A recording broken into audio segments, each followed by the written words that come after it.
Welcome students, स्वागत है आपका पॉलिटिकल साइंस की इस क्लास में। मैं सुनील जैन, व्याख्याता राजनीति विज्ञान। आज के इस लेसन में हम बात करने वाले हैं क्लास 12 की पॉलिटिकल साइंस का खंड ब का सेकंड लेसन, मूल अधिकार, राज्य के नीति निर्देशक तत्व एवं मूल कर्तव्यों के बारे में। इस लेसन के 2 वीडियो पहले बन चुके हैं। अगर आपने वो नहीं देखे हैं तो डिस्क्रिप्शन बॉक्स में उसकी प्लेलिस्ट का लिंक दिया हुआ है, वहां जाकर आप क्लिक करके वो वीडियो देख सकते हैं। और ये तीसरा वीडियो है, तीसरा पार्ट है, आप इसको पूरा एंड तक देखें। साथ ही साथ अगर आपने अभी तक चैनल को सब्सक्राइब नहीं किया है तो चैनल को सब्सक्राइब जरूर कर लें और वीडियो को लाइक करें, शेयर करें। तो चलिए शुरू करते हैं। राज्य के नीति निर्देशक तत्वों में हम पहले पढ़ चुके हैं आर्थिक सुरक्षा संबंधी निर्देशक तत्व, यानी राज्य के नीति निर्देशक तत्वों को 4 भागों में मेन 4 भागों में बांटा है। पहला है आर्थिक सुरक्षा संबंधी निर्देशक तत्व, और इसके बाद है सामाजिक सुरक्षा और शिक्षा संबंधी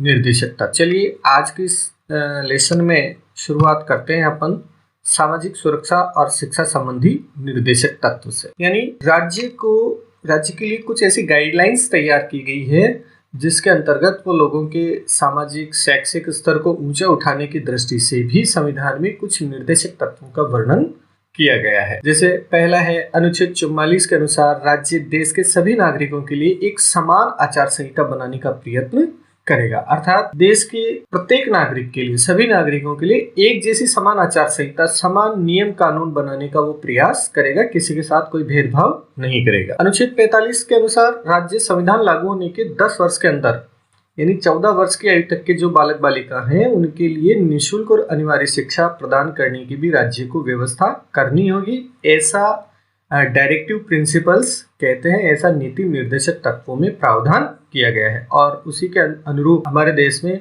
प्रत्येक राज्यों के द्वारा, प्रत्येक प्रांतों के द्वारा 14 वर्ष की आयु तक के बालक बालिकाओं के लिए निःशुल्क और अनिवार्य शिक्षा की व्यवस्था भी कर दी गई है। अनुच्छेद 46 के अनुसार राज्य जो है वो जनता के पिछड़े हुए वर्गों, जैसे कि विशेषकर अनुसूचित जाति, अनुसूचित जनजाति, SC ST वर्ग जो है, उनके आर्थिक हितों की उन्नति के लिए भी विशेष प्रयत्न करेगा और सामाजिक अन्याय तथा सभी प्रकार के शोषण से भी उनकी रक्षा करेगा। ये भी राज्यों को निर्देशित किया गया है। अनुच्छेद 47 के अनुसार राज्य का यह प्रमुख कर्तव्य होगा कि वह लोगों के जीवन स्तर को ऊंचा उठाने और उनके सार्वजनिक स्वास्थ्य के विकास के लिए भी वो प्रयत्न करेगा। और इसके लिए क्या करना है? इसके लिए राज्य औषधि में प्रयोग किए जाने के अतिरिक्त ऐसे कोई मादक पदार्थों, मादक द्रव्यों के सेवन पर प्रतिबंध लगाएगा जो स्वास्थ्य के लिए हानिकारक है। अर्थात लोगों के जीवन स्तर को ऊंचा उठाने के लिए और उनके सार्वजनिक स्वास्थ्य के विकास के लिए राज्य मादक पदार्थों के सेवन प्रतिबंध लगाएगा जो कि उनके स्वास्थ्य के लिए हानिकारक है। 5वां पॉइंट है 42वें संविधान संशोधन में एक नवीन अनुच्छेद 48 के और जोड़ा गया है, जिसमें कहा गया है कि राज्य है पर्यावरण की रक्षा और उसमें सुधार करने तथा देश के वन्य जीव और वनों की सुरक्षा के लिए भी प्रयत्न करेगा। फिर आता है तीसरा, इसका जो पार्ट है वो है पंचायती राज, प्राचीन स्मारक तथा न्याय संबंधी निर्देशक तत्व। देश के पंचायती राज के विकास, प्राचीन स्मारकों की रक्षा तथा न्याय की प्राप्ति के उद्देश्य से भी संविधान में कुछ निर्देशक तत्वों का वर्णन किया गया है, जो कि इस प्रकार है। पहला है अनुच्छेद 40 के अनुसार राज्य ग्राम पंचायतों के गठन के लिए प्रयत्न करेगा।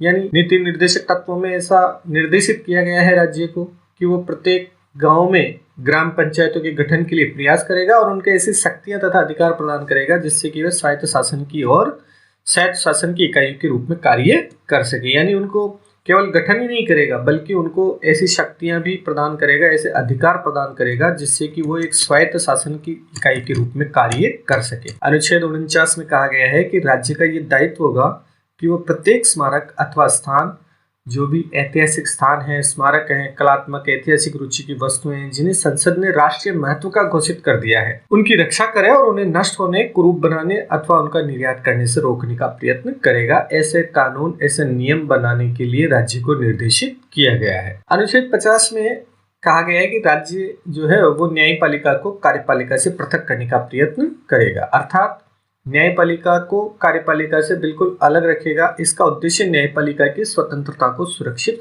करना है। फिर आता है चौथा इसका महत्वपूर्ण भाग, अंतर्राष्ट्रीय शांति और सुरक्षा संबंधी निर्देशक तत्व। यानी निर्देशक तत्वों को जो 4 भागों में बांटा गया है उसमें चौथा भाग है अंतर्राष्ट्रीय शांति और सुरक्षा संबंधी निर्देशक तत्व। इसके अंतर्गत क्या करना है राज्य को? कि राज्य का ये कर्तव्य होगा अंतर्राष्ट्रीय शांति और सुरक्षा की दृष्टि से संविधान के अनुच्छेद 51 में जिन निर्देशक तत्वों को अपनाया गया है वो इस प्रकार है। क्या क्या ध्यान रखना है राज्य को? पहला है, राज्य अंतर्राष्ट्रीय शांति और सुरक्षा की वृद्धि के लिए प्रयत्न करेगा, यानी अंतर्राष्ट्रीय शांति और सुरक्षा के लिए राज्य कटिबद्ध रहेगा, ऐसे प्रयास करेगा वो जिससे कि अंतर्राष्ट्रीय शांति और सुरक्षा बनी रहे। दूसरा है, राज्य संसार के विभिन्न राष्ट्रों के मध्य न्यायपूर्ण व सम्मानपूर्ण संबंधों को बनाए रखने का प्रयत्न करेगा। तीसरा है, राज्य राष्ट्रों के आपसी व्यवहार में अंतर्राष्ट्रीय कानून और संधियों के प्रति आदर की भावना बढ़ाने का भी प्रयत्न करेगा, यानी विभिन्न राष्ट्रों के मध्य जो अंतर्राष्ट्रीय कानून और संधियां उनके प्रति बनी हुई हैं उनके प्रति आदर भाव की भावना को बढ़ाने का वो प्रयास करेगा, उनका उल्लंघन नहीं करेगा। चौथा है, राज्य अंतर्राष्ट्रीय विवादों को मध्यस्थता द्वारा सुलझाने के लिए प्रोत्साहन देगा, यानी अंतर्राष्ट्रीय मान लीजिए किसी देशों के मध्य अगर विवाद की स्थिति पैदा होती है तो उनको मध्यस्थता के द्वारा उनको सुलझाने का प्रयास भी वो करेगा। तो निर्देशक तत्वों के उपयुक्त वर्णन से ये स्पष्ट हो जाता है कि इन सिद्धांतों के आधार पर भारत में वास्तविक लोकतंत्र की स्थापना हो सकेगी, यानी जिस प्रकार से ये जितने भी निर्देशक तत्व सरकारों के लिए निर्धारित किए गए हैं उनको एक पथ प्रदर्शक के रूप में दिखाया गया है, गाइडलाइन के रूप में है, तो इससे ये स्पष्ट हो जाता है कि इन सिद्धांतों के आधार पर भारत में एक वास्तविक लोकतंत्र की स्थापना हो सकेगी। इन सिद्धांतों की कार्यान्वयन से भारत संविधान की प्रस्तावना के अनुरूप एक कल्याणकारी राज्य बन सकेगा। फिर आती बात नीति निर्देशक तत्वों का महत्व, यानी इंपॉर्टेंस ऑफ डायरेक्टिव प्रिंसिपल्स, यानी ये जो नीति निर्देशक तत्वों का प्रावधान संविधान में किया गया है, इन नीति निर्देशक तत्वों का क्या महत्व है, यानी राज्य के लिए इनका प्रावधान किया गया है, राज्य के लिए ये एक पथ प्रदर्शक के रूप में है, गाइडलाइन के रूप में है, राज्य को इनको फॉलो करते हुए अपने नियम, अपने कानून, अपनी नीतियां बनानी होती हैं।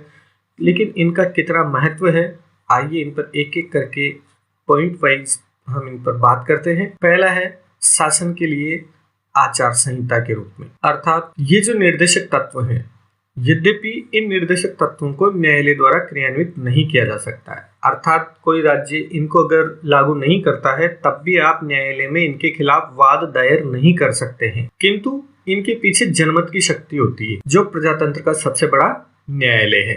अतः जनता के प्रति उत्तरदायी कोई भी सरकार इनकी अवहेलना करने का साहस नहीं कर सकती है, अर्थात कोई भी सरकार इनकी अवहेलना नहीं करती है, क्योंकि प्रत्येक सरकार एक लोक कल्याणकारी सरकार कहलवाने का प्रयास करती है, वो ये शो करती है कि वो एक लोक कल्याणकारी सरकार है, इसलिए कोई भी सरकार जो है वो इनकी अवहेलना नहीं कर सकती है। दूसरा है लोक कल्याणकारी राज्य की रूपरेखा। डॉक्टर अंबेडकर ने संविधान सभा में कहा था कि संविधान का उद्देश्य केवल राजनीतिक लोकतंत्र की व्यवस्था करना ही नहीं है, बल्कि एक ऐसे कल्याणकारी राज्य की स्थापना करना है जिसमें आर्थिक और सामाजिक लोकतंत्र का भी समावेश हो, और ये सिद्धांत जो है इस आदर्श की पूर्ति करते हैं। यानी मूल अधिकार और नीति निर्देशक तत्वों की अगर हम बात करें तो मूल अधिकार जो है वो एक राजनीतिक लोकतंत्र की स्थापना करते हैं, जबकि नीति निर्देशक तत्व जो है वो आर्थिक और सामाजिक लोकतंत्र की स्थापना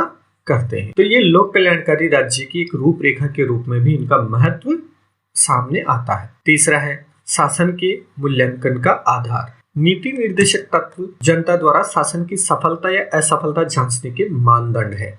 इनके द्वारा सरकारों के विभिन्न कार्यों का मूल्यांकन किया जा सकता है, यानी जनता अगर किसी शासन को, किसी सरकार को सफल या असफल घोषित करती है तो ये उसके लिए एक मापदंड का काम करते हैं। जनता सरकार के विभिन्न कार्यों का मूल्यांकन इनके द्वारा कर सकती है कि सरकार वास्तव में सफलतापूर्वक काम कर रही है या नहीं। चौथा है संविधान के क्रियान्वयन में सहायक। नीति निर्देशक तत्व देश के शासन में मूलभूत हैं, जिसका तात्पर्य यह है कि देश के प्रशासन के लिए उत्तरदायी सभी सत्ताएं इनके द्वारा निर्देशित होंगी। यानी देश के प्रशासन के लिए जितनी भी अथॉरिटीज काम कर रही हैं, जितनी भी सत्ताएं काम कर रही हैं, वो इनके द्वारा ही निर्देशित होंगी, इनसे परे नहीं जा सकती है। न्यायपालिका भी शासन का एक महत्वपूर्ण अंग होने के कारण यह आशा की जाती है कि भारत में न्यायालय संविधान की व्यवस्था के कार्य में नीति निर्देशक तत्वों को उचित महत्व देंगे। तो संविधान के क्रियान्वयन में यानी जितनी भी संवैधानिक संस्थाएं हैं वो सभी संविधान के प्रावधानों के अनुरूप कार्य करने के लिए ये नीति निर्देशक तत्व जो है उनको सहायक सिद्ध होते हैं। पांचवा पॉइंट है सामाजिक आर्थिक परिवर्तन में सहायक। यानी भारतीय संविधान निर्माताओं का उद्देश्य भारत में एक लोक कल्याणकारी राज्य की स्थापना करना था।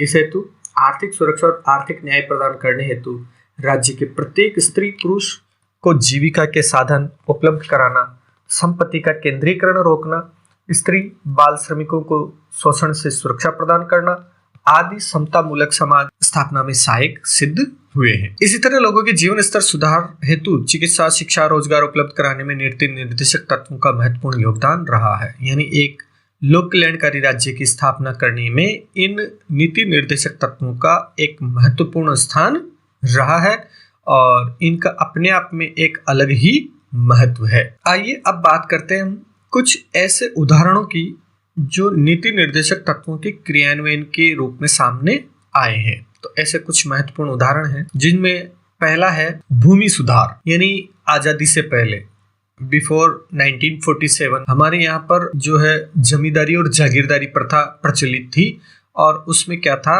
कि संपूर्ण खेती की जो जमीन थी वो कुछ जागीरदारों या जमींदारों के पास ही हुआ करती थी। बाकी किसान जो है वो केवल उनके यहाँ काम करते थे, खेती और मजदूर के रूप में वो काम करते थे, उनके नाम कोई जमीन नहीं होती थी।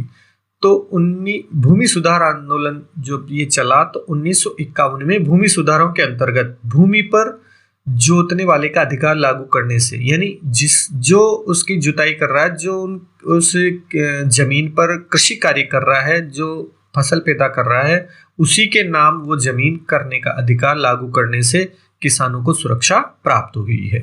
तो ये एक बहुत बड़ी उपलब्धि है भूमि सुधार।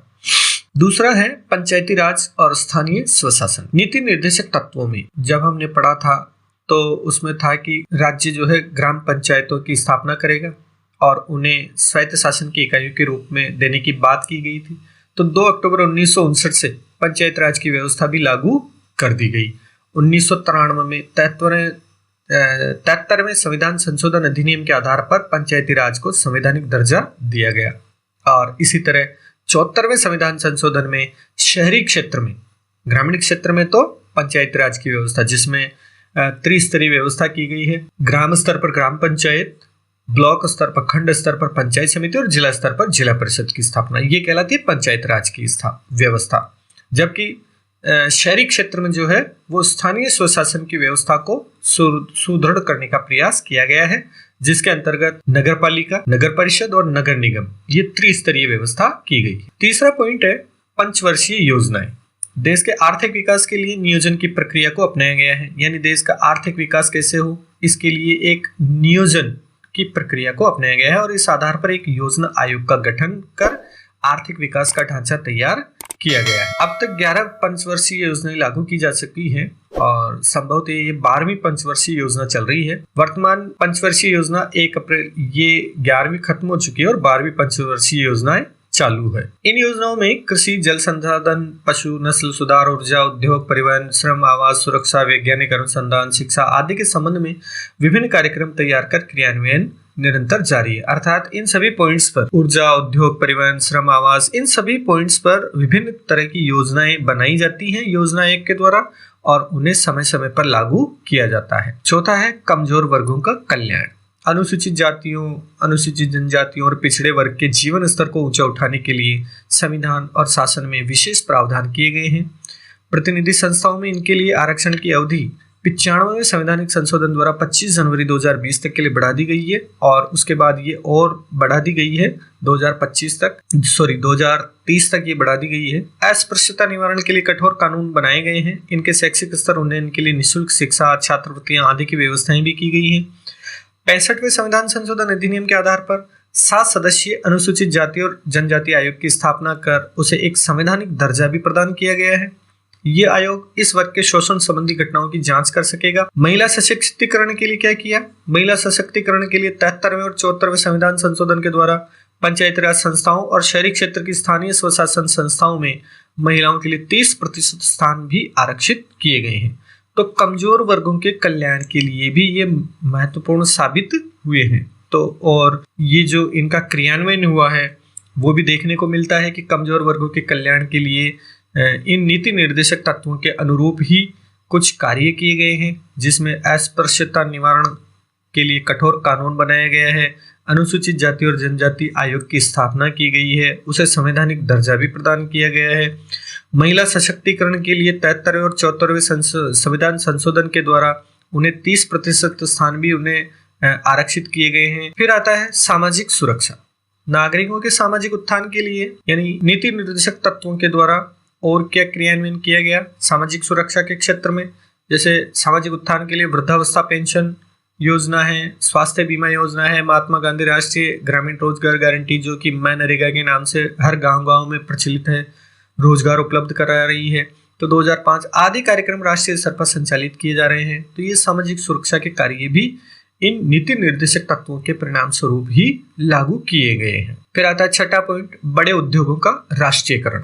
आर्थिक समानता के लक्ष्य को प्राप्त करने के लिए जीवन बीमा, परिवहन, कोयला, खान, पर्यटन आदि के साथ साथ प्रमुख बैंकों का राष्ट्रीयकरण भी किया जा चुका है। तो ये भी नीति निर्देशक तत्वों के क्रियान्वयन का एक बहुत बड़ा आधार है। सातवां पॉइंट है न्यायिक व्यवस्था में सुधार। सस्ता और शीघ्र न्याय सुलभ कराने के लिए लोक अदालतों व त्वरित न्यायालयों की व्यवस्था को अपनाया गया है। तो न्यायिक व्यवस्था में भी इनके द्वारा सुधार किया गया है। फिर अगला पॉइंट, अनिवार्य और निःशुल्क प्राथमिक शिक्षा का अधिकार। स्वतंत्रता प्राप्ति के समय भारत की मात्र 14% आबादी शिक्षित थी। हमारी सरकारों ने शिक्षा के महत्व को समझते हुए लोगों तक शिक्षा पहुंचाने पर जोर दिया और इसी के अंतर्गत 86वें संविधान संशोधन के द्वारा प्रारंभिक शिक्षा के अंतर्गत 6 से 14 वर्ष तक के प्रत्येक बालक के लिए अनिवार्य और निःशुल्क शिक्षा के अधिकार का प्रावधान किया गया है। इस लक्ष्य की प्राप्ति के लिए सर्व शिक्षा अभियान और मिड डे मील आदि कार्यक्रम भी संचालित किए जा रहे हैं वर्तमान में। तो ये अनिवार्य और निःशुल्क शिक्षा, प्राथमिक शिक्षा का अधिकार जो है ये भी क्रियान्वयन किया जा चुका है। नवा क्रियान्वयन किया गया है संपत्ति के अधिकार से संबंधित व्यवस्था में परिवर्तन, यानी आर्थिक और सामाजिक न्याय के मार्ग में बाधित मानते हुए संपत्ति के अधिकार को 44वें संविधान संशोधन के द्वारा मूल अधिकारों की सूची से हटाकर कानूनी अधिकार उसे बना दिया गया है। यानी इसे आर्थिक और सामाजिक न्याय के मार्ग में बाधा मानते हुए संपत्ति के अधिकार को मूल अधिकारों की श्रेणी से हटा दिया गया है और अब सिर्फ ये एक कानूनी अधिकार बनकर रह गया है। 10वां पॉइंट है समान कार्य हेतु समान वेतन, यानी किसी भी तरह का भेदभाव नहीं करते हुए, चाहे वो वर्ग, जाति, लिंग आदि के आधार पर आजीविका में भेदभाव को दूर करते हुए स्त्री और पुरुषों को समान कार्य के लिए समान वेतन का प्रावधान किया गया है। केंद्र और राज्य सरकारों द्वारा किए गए ये कार्य ये दर्शाते हैं कि भारत में एक पंथ निरपेक्ष, समाजवादी और लोक कल्याणकारी राज्य की स्थापना के लिए इन नीति निर्देशक तत्वों को लागू किया गया है। अब बात करते हैं हम मूल अधिकार और नीति निर्देशक तत्वों के बारे में, यानी दोनों के लिए फंडामेंटल राइट्स और डायरेक्टिव प्रिंसिपल्स। मूल अधिकार और नीति निर्देशक तत्व दोनों ही नागरिकों के कल्याण तथा विकास से संबंधित है। ध्यान दीजिए, अंडरलाइन कर लें आप कि ये दोनों ही, हम इन दोनों को अलग नहीं कर सकते हैं। मूल अधिकार अपनी जगह महत्व रखते हैं तो नीति निर्देशक तत्व अपनी जगह अपना महत्व रखते हैं। दोनों ही नागरिकों के कल्याण तथा विकास से संबंधित है तथा नागरिकों का जीवन श्रेष्ठ बनाने के लिए प्रतिबद्ध है।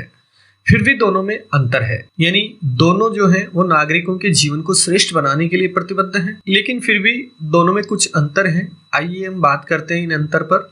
मौलिक अधिकार वाद योग्य है। सबसे पहला अंतर है वाद योग्य। मौलिक अधिकार वाद योग्य है, लेकिन नीति निर्देशक तत्व जो हैं वाद योग्य नहीं है। अर्थात मौलिक अधिकारों का अगर हनन होता है तो आप उनके संरक्षण के लिए न्यायालय में वाद दायर कर सकते हैं और न्यायालय आपके मौलिक अधिकारों के बहाली के लिए कानूनी प्रक्रिया अपनाता है। लेकिन निर्देशक तत्व वाद योग्य नहीं है। अगर कोई सरकार इन नीति निर्देशक तत्वों का पालन नहीं करती है तो आप न्यायालय में उनके खिलाफ वाद दायर नहीं कर सकते हैं। यानी ये नीति निर्देशक तत्व राज्यों के लिए केवल एक गाइडलाइन का काम करते हैं। दूसरा अंतर है मौलिक अधिकार नागरिकों के कानूनी अधिकार हैं, लेकिन नीति निर्देशक तत्व समाज के नैतिक बंधन है। कानूनी अधिकार का मतलब आप उनके खिलाफ वाद दायर कर सकते हैं न्यायालय में, लेकिन नीति निर्देशक तत्व जो है वो एक नैतिक बंधन से जुड़े हुए हैं और प्रत्येक राज्य को, प्रत्येक सरकारों को इनका पालन करना ही होता है। तीसरा है मौलिक अधिकार व्यक्ति के व्यक्तिगत अधिकार हैं, लेकिन निर्देशक तत्व राज्य की नीतियों के निर्धारण में पथ प्रदर्शक हैं।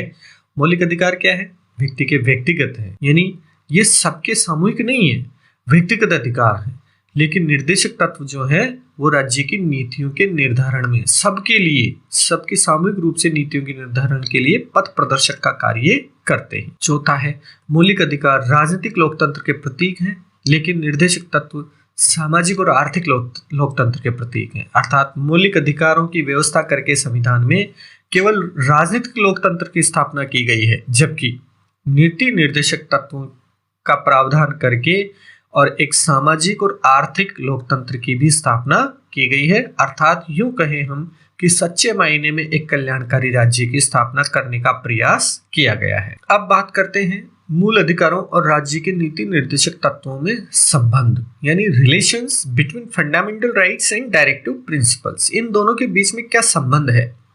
अभी हमने पहले बात करी थी अंतर की।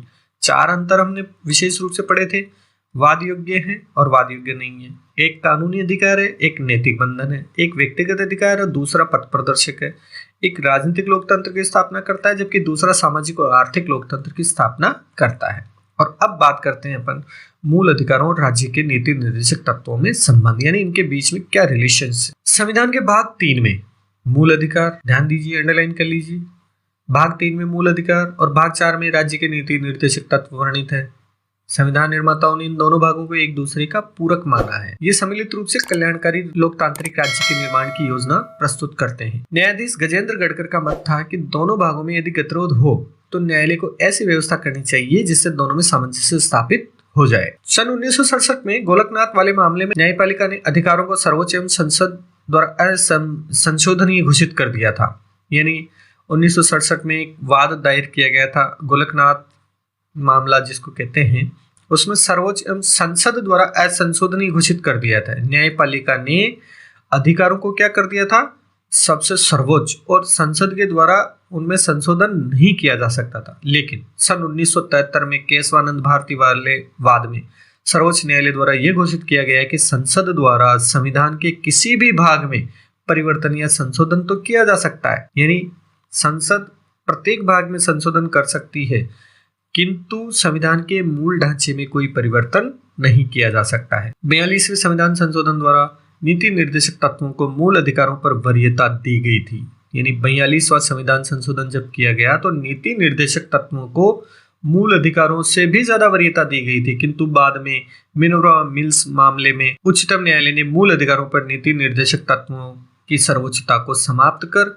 यह स्पष्ट कर दिया कि संविधान में संशोधन करने की संसद की शक्ति असीमित नहीं है। अर्थात संसद जो है संशोधन करने की शक्ति तो रखती है, लेकिन उसकी शक्ति असीमित नहीं है। वह कानून के, संविधान के दायरे में रहकर ही संशोधन कर सकती है, वह मूल ढांचे का उल्लंघन नहीं कर सकती है।